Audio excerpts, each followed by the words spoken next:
Here's how I helped my student Anthony go from not being able to utter a single word in Spanish. Trabajo, tomorrow, no, yesterday, ¿qué? And that was after a couple months of trying to teach himself, to being able to have full-on conversations with me after just a few months. Sí, estoy emocionado por WhatsApp porque para ir a Medellín. No, esto es cuando volvemos.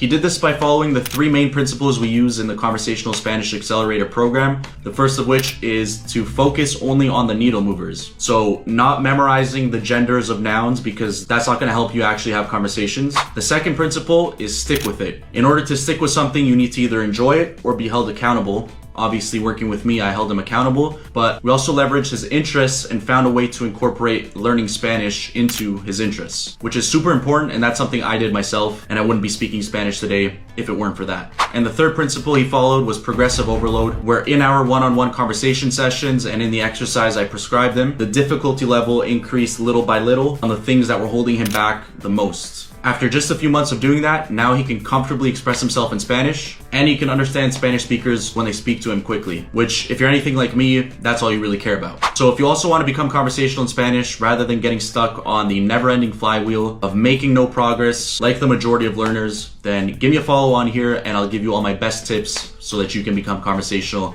in Spanish.